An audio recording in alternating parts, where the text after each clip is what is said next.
ጤና ይስጥልን ተመልካቾቻችን ከአሚኮ የእኩለ ቀን ስፖርት ዘገባዎችን ይዘን ቀርበናል። ከዘገባዎቹ ጋር መለሰ ግዛቸው አብሬያችሁ ቆይታ አደርጋለሁ። በአማራ ክልል ያለውን የአትሌቲክስ ጸጋ ወደ ውጤት ለማምጣት መስራት ያስፈልጋል ሲሉ አሰልጣኝና መምህር አድማሱ ሳጄ ተናገሩ። አሰልጣኙ አዲስ አበባ ላይ ብቻ የከተሙ ማናጀሮችና አሰልጣኞች ወደ ክልሉ ወርደው መስራት እንዳለባቸው ጠቁመዋል። ዳናይ ሲሳይ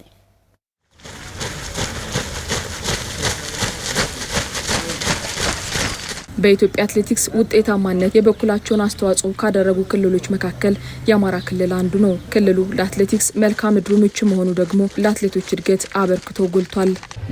የአማራ ክልል እንዳጠቃላይ ሁሉም የአየር ጸባይ ስንል ከቆላ ወይና ደጋን ይዞ ሁሉንም የያዘ ክልል ነው።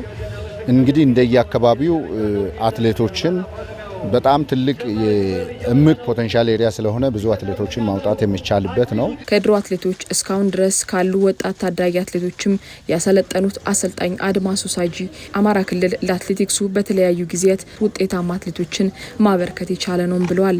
እኔ በብሔራዊ ቡድን አሰልጣኝነት በቆየሁበት ከዚህ አካባቢ የተገኙ አትሌቶች ብዙዎችን አሰልጥኛቸዋለሁ። እነ መሰለች መልካሙ፣ እነ ውዳ እያለው፣ እነ ሞስነት ገረሞ፣ እነ ይግረም ደመላሽ፣ እነ ሁነኛው መስፍን፣ እነ የኔዋላ ምረው፣ ሶፊያ ሰፋ፣ ጀማል ይመር እነዚህን የመሳሰሉትና በአሁኑ ሰዓትም ብዙ የኢትዮጵያን አትሌቲክስ ከሚያደምቁት ከተለያየ የኢትዮጵያ ክልል ከኦሮሚያ፣ ከደቡብ፣ ከትግራይ ከመጡት ጋር ሆኖ ትልቅ የሀገር ባለውለታ የሆኑ አትሌቶች የፈሩበት ነው። በክልል ውስጥ ያለውን የአትሌቶች አቅምም ከዚህ በላይ ለማፍራት ስራዎች አልተሰሩም። በዋናነት እንደው በአካባቢ መጥራት ካስፈለገ ጎጃም ላይ ትልቅ ፖቴንሻል ኤሪያ አለ። ከሰከላ በጣም ደጋማ ከሆነ አካባቢ ብንነሳ እነ ደጋዳሞት፣ እነ ቲሊሊ እንደዚሁም ደግሞ ወደ ጎንደር ሲከድ ሰሜን ጎንደር አካባቢ ትልቅ ፖቴንሻል ኤሪያ አለ።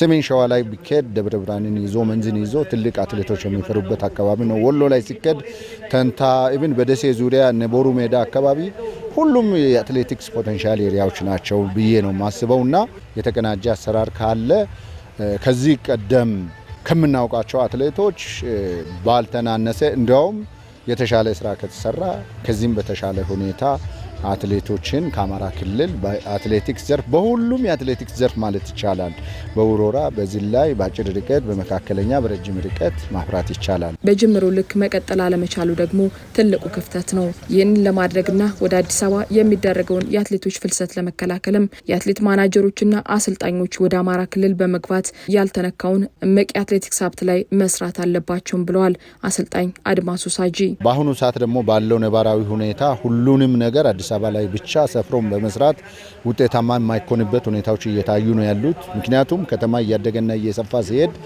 እዛ አካባቢ ያለ የአየር መበከል አለ፣ የተለያዩ የትራንስፖርት የመኖሪያ ቤት ቻሌንጆች አሉ።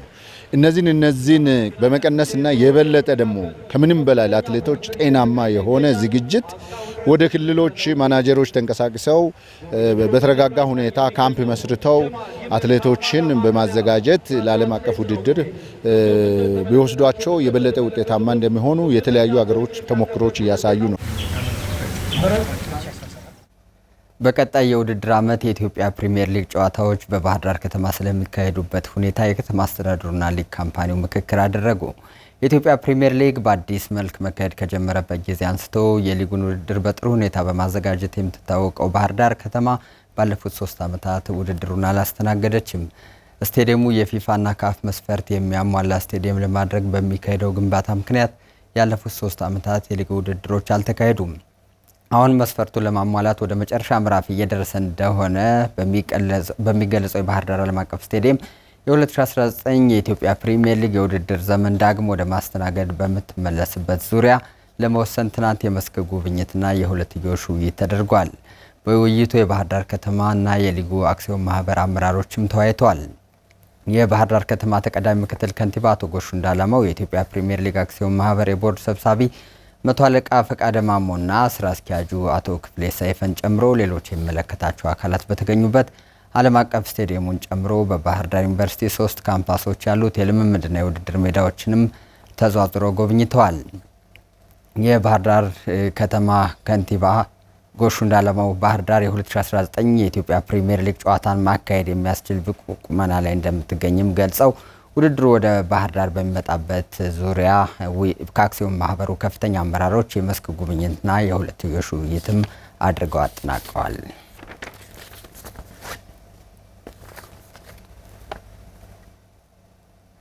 የ2026 ዓለም ዋንጫ የምድብ የመጨረሻ ጨዋታዎች መደረግ ጀምረዋል። የጥምረት አስተናጋጅ